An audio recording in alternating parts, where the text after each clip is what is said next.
Assalamualaikum warahmatullahi wabarakatuh. Perkenalkan, nama saya Liturgi Zoki Rahmi. Saya berasal dari Prodi Fisika Fakultas Sains dan Teknologi UIN Maulana Malik Ibrahim Malang. Di sini saya akan sedikit memaparkan tentang materi-materi yang telah disampaikan oleh pemateri dari hari pertama PBAK Universitas UIN Maulana Malik Ibrahim Malang dan hari kedua PBAK. Materi pertama pada hari pertama dijelaskan atau dipaparkan oleh Wakil Rektor pertama, yaitu Wakil Rektor urusan bidang akademik. Beliau menegaskan atau memaparkan poin pertama, di UIN Maulana Malik Ibrahim Malang terdapat 7 fakultas, yaitu Fakultas Ilmu Tarbiyah dan Keguruan atau fakultas tertua, Fakultas Syariah, Fakultas Ekonomi, Fakultas Psikologi, Fakultas Sains dan Teknologi, Fakultas Humaniora, serta Fakultas Kedokteran dan Ilmu Kesehatan. Selain itu, di UIN Malang sendiri ada pasca sarjana yang membuat 15 program studi, sehingga jumlah seluruhnya ada 46 program studi yang ada di UIN Maulana Malik Ibrahim Malang. Poin penting kedua adalah kampus UIN Maulana Malik Ibrahim Malang ini sudah di tahap internasional, baik pengakuan maupun reputasinya. Sejak 2008 sudah mendapat sertifikat ISO 9001-2000, 9001-2008, dan 9001-2015. Selanjutnya tentang proses akademik mahasiswa.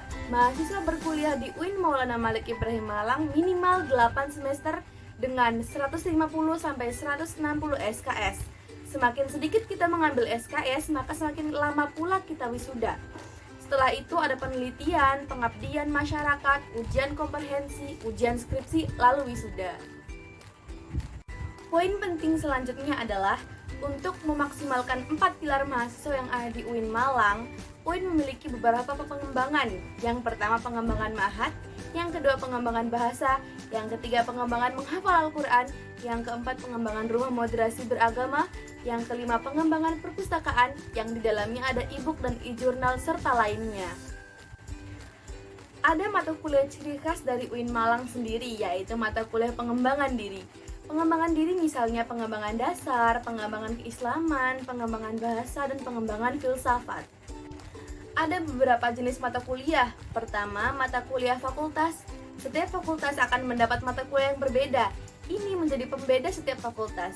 Yang kedua ada mata kuliah studi atau jurusan, yang membedakan jurusan yang satu dan jurusan yang lain. Selanjutnya adalah sistem akademik. Seluruh mahasiswa harus memprogramkan kuliahnya kecuali maba, karena maba sudah diprogramkan oleh kampus. Akan ada ujian tengah semester, ujian akhir semester, lalu akan ada pembagian KHS atau kartu hasil studi.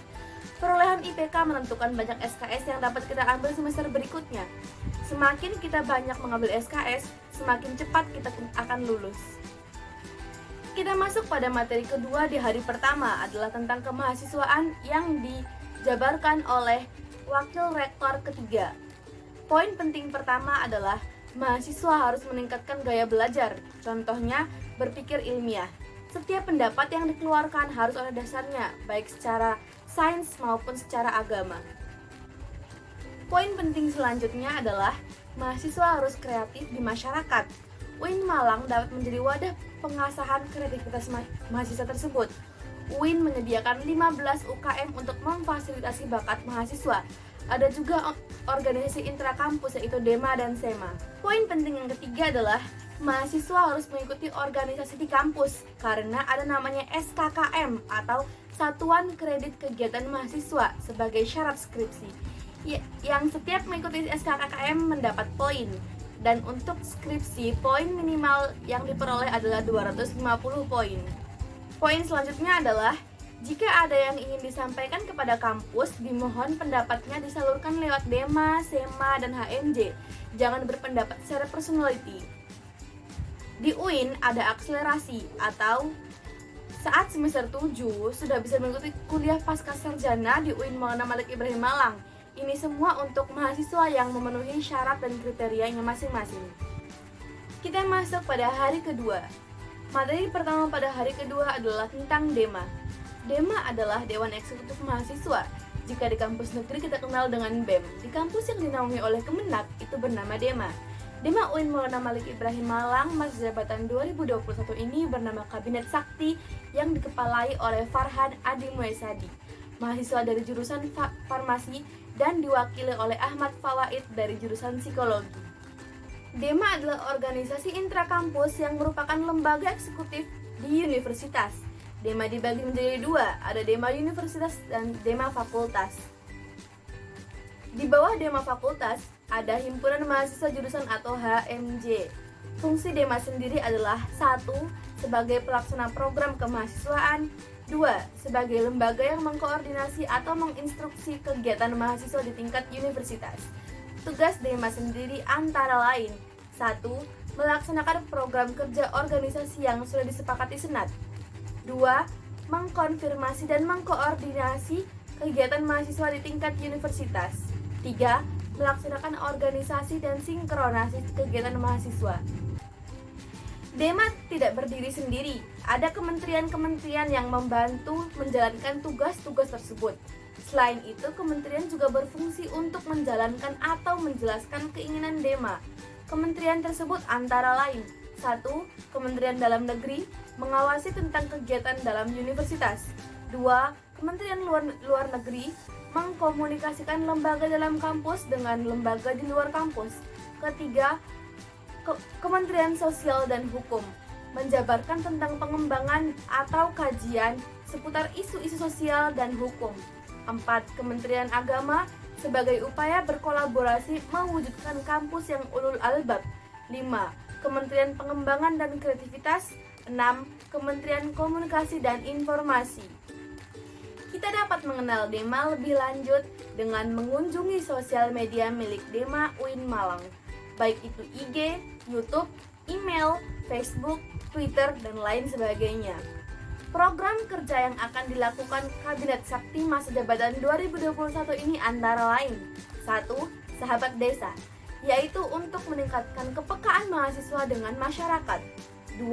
Sapa Sekolah, bertujuan untuk membantu mempromosikan UIN Maulana Malik Ibrahim ini ke sekolah-sekolah dengan cara memberikan pelatihan, baik itu pelatihan kepemimpinan, pelatihan keorganisasian, dan lain sebagainya. 3. Sosial Hukum dan Politik, yaitu wadah untuk berkomunikasi dengan pejabat negara dan para pemimpin yang ada di Indonesia. Kita lanjut pada materi kedua di hari kedua tentang SEMA. SEMA atau Senat Mahasiswa diketuai oleh Muhammad Adi Fanani yang didampingi oleh Sekretaris Jenderal bernama Manarul Ilmi. SEMA sendiri merupakan organisasi mahasiswa UIN Malang yang berperan sebagai lembaga legislatif yang mengkoordinir Dema, UKM, dan HMJ. Visi SEMA adalah terwujudnya mahasiswa Senat Universitas sebagai lembaga legislatif, transformatif, kolaboratif, progresif, berdasarkan asas kebersamaan dan kekeluargaan serta menjunjung tinggi profesionalitas. Fungsi SEMA ada 4, yaitu advokasi, legislasi, pengawasan, dan penganggaran. Tugas SEMA antara lain 1. Mengawasi dan mengontrol Dema U. 2. Memberi persetujuan tentang seluruh kegiatan yang dilaksanakan oleh Dema U.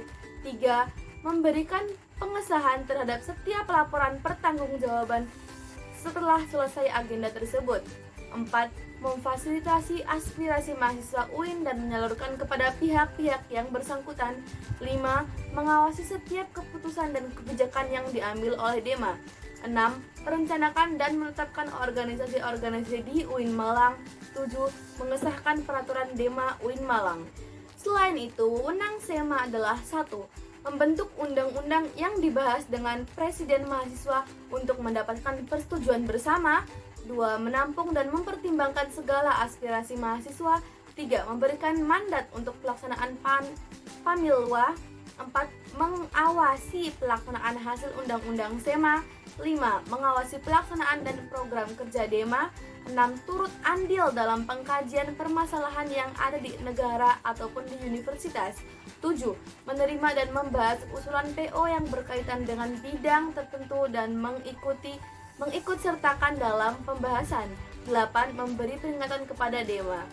Komisi-komisi yang ada di SEMA UIN Malang adalah 1. Komisi A, Advokasi dan Hukum, 2. Komisi B, Organisasi dan Kemahasiswaan, 3. Komisi C, Administrasi dan Keuangan, 4. Komisi D, Informasi dan Komunikasi. Kita masuk pada materi ketiga hari kedua tentang UKM-UKM yang ada di UIN Maulana Malik Ibrahim Malang. UKM pertama yaitu Menwa atau Resimen Mahasiswa. Menwa adalah UKM yang bergerak di bidang kedisiplinan dan keprajuritan. Moto Widya Castrena Dharmasida atau pengabdian dengan ilmu pengetahuan dan keprajuritan. Menwa UIN Malang didirikan pada tanggal 17 November 1981. Fungsi Menwa sendiri adalah melaksanakan pembinaan, pemeliharaan akan kedisiplinan dan organisasi, terlaksananya program sivitas akademik secara kondusif, motivasi masyarakat dalam bela negara dan pembangunan nasional, menyampaikan saran dan pendapat terhadap instansi. Pelatihan dan pendidikan Menwa ada pelatihan berjenjang khusus yang wajib pelatihan kader dasar dan arahan langsung TNI. Kecabangan Menwa, lempar pisau, menembak, dan karate. Banyak prestasi jadi tidak hanya kepelatihan militer karena di UKM ini akan dibimbing juga potensi mahasiswa baik akademik hingga non-akademik. Yang kedua adalah UKM Pramuka diketuai oleh Kak Haidar Nasif. Program kerja UKM Pramuka ini adalah 1. Anjang Sana, Kuarcap, Kuarda ataupun Kuarnas, 2. Perkemahan Wirakarya, 3. Temu alumni, 4. Musyawarah Pandega. Adapun tugas-tugas UKM Pramuka adalah rapat kerja, rapat bulanan, rapat anggota, rapat internal bidang, rapat triwulan, welcome party, lookbook, dan memori, pembuatan KTA atau SIPA, pembuatan seragam rencana, tabungan wajib. Yang ketiga adalah UKM KSR PMI Unit Malang diketuai oleh Eka Febriana, mahasiswa dari jurusan biologi, memiliki moto Khairun Nasi Anfa'uhum Linnas yang berarti sebaik-baiknya manusia adalah yang berguna untuk orang lain. Program kerjanya adalah rapat bulanan, kartu kendali, pengukuhan, AK, Mustata, Dies Natalis. Ada 6 bidang di PMI yaitu bidang Dikten, bidang sosial agama, bidang rumah tangga, bidang kesehatan, bidang litbang, dan bidang humas. Yang kelima adalah seni religius, adalah UKM di tingkat universitas yang bergerak di bidang seni islami. Terdapat 7 divisi yaitu sholawat, gambus, nasyid, qasidah, qiraah, kaligrafi, dan MC. Berdiri pada tahun 2000. Yang keenam ada teater komedi dan kontemporer atau disingkat dengan TK2. Berdiri pada tanggal 18 Agustus 1986, mewadahi segala macam kesenian, mulai dari tari, musik, teater, penokohan, dan lain sebagainya. Kegiatannya adalah latihan, musikan, nongkrong, dan banyak lagi. Yang ketujuh adalah Mapala Tursina. Mapala Tursina atau mahasiswa pencinta alam Tursina adalah satu-satunya UKM di UIN Malang yang berkedok atau berwajah suka jalan-jalan atau suka berekreasi. Kegiatan mereka berupa rekreasi, sosial, olahraga, dan ilmiah. Yang kedelapan adalah Junior atau unit olahraga. Ketua umumnya bernama Muhammad Ahdan, mewadahi bakat dalam olahraga. Terdapat beberapa divisi yaitu sepak bola, bola voli, bulu tangkis, tenis meja, basket, takraw, dan catur. Kegiatan mereka antara lain latihan, sparring partner, turnamen, organisasi, atau kepanitiaan. Yang kesembilan adalah Kopma Padang Bulan atau Koperasi Mahasiswa Padang Bulan, menampung aspirasi-aspirasi mahasiswa tentang koperasi, memiliki toko serbaguna di basement perpustakaan. Yang ke-10 adalah Komus atau Komunitas Musik Studio 3, berdiri pada tanggal 10 Juni 1999, memiliki 6 departemen yaitu Event Organizer, Studio, Music Management, Multimedia, Public Relation, dan Social Development. Banyak karya-karya mereka yang dapat kita dengarkan di Spotify ataupun di YouTube. Yang ke-11 adalah Taekwondo. Ketua umumnya bernama Dirga Mahardika. mahasiswa dari jurusan psikologi, Fakultas Psikologi. Taekwondo ini awalnya adalah ranting dari Taekwondo Universitas Brawijaya, diresmikan sebagai UKM UIN Maulana Malik Ibrahim Malang pada tanggal 11 April 1995. Kegiatannya antara lain latihan, try-it atau kejuaraan internal kampus, gasuku atau latihan alam biasanya di pantai, dan terakhir adalah diklat. Selanjutnya ada Simfoni FM, berdiri pada tanggal 5 Desember 1998. Isi dari siaran adalah pendidikan dan dakwah. Adapun beberapa programnya yaitu Symphony Morning Show, Free Time, Rest and Relax, Hai Indonesia, Mizan, Halo Kampus, Free Line, dan lain sebagainya. Ada juga acara mingguan yaitu Symphony Weekend Show, Daybak, Symphony Soccer, Fresh Sunday, Top Chart, Soda, Daily Mami, English Day, dan Yaumul Arabi. Yang ke-13 adalah Jepret Club. UKM ini ditujukan pada orang-orang yang suka fotografi. UKM ini merupakan UKM yang memadai minat dan mengembangkan bakat kamu dalam bidang fotografi. Di sini kamu akan dilatih ilmu dasar fotografi dan dilatih untuk mengasah potensi dalam program-program manapun.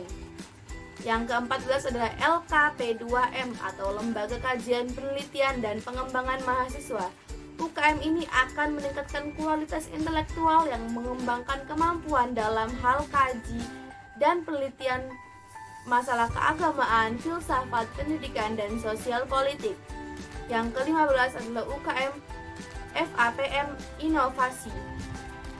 Tidak hanya dilatih tentang jurnalistik, tetapi kamu akan dilatih tentang desain grafis, fotografi, penguatan wacana teoritis, karikatur, dan hal lain yang berkaitan dengan penerbitan media, apalagi media berupa kipasaan masalah inovasi. Materi keempat pada hari kedua adalah tentang kebangkitan bangsa untuk menuju Indonesia Tangguh oleh Muhammad Hasanuddin Wahid. Beliau mengatakan bahwa kondisi Indonesia masih pandemi, tetapi grafik sudah melandai. Sampai saat ini belum ada obat untuk COVID-19. Walaupun dari Cina dan dari Amerika sudah menghasilkan vaksin, tetapi mereka belum juga dapat menemukan apa obat yang paten untuk menghilangkan COVID-19 ini. Ada dua cara agar COVID-19 ini cepat berakhir. Yang pertama adalah vaksinasi dipercepat. 70% dari warga Indonesia harus divaksinasi. Karena apa? Karena ditargetkan semester depan sekolah dan pekerjaan atau lapangan kerja akan tatap muka. Yang kedua adalah disiplin prokes. Di desa banyak yang kurang paham akan COVID. Salah satunya karena tidak ada lagi KKN dari mahasiswa. Sekian beberapa kilasan materi-materi yang disampaikan oleh pemateri mulai dari hari pertama PBAK Universitas UIN Maulana Malik Ibrahim Malang sampai hari kedua PBAK Universitas UIN Maulana Malik Ibrahim Malang. Saya Liturgi Zauki Rahmi mengucapkan terima kasih. Wabillahi taufiq wal hidayah. Wassalamualaikum warahmatullahi wabarakatuh.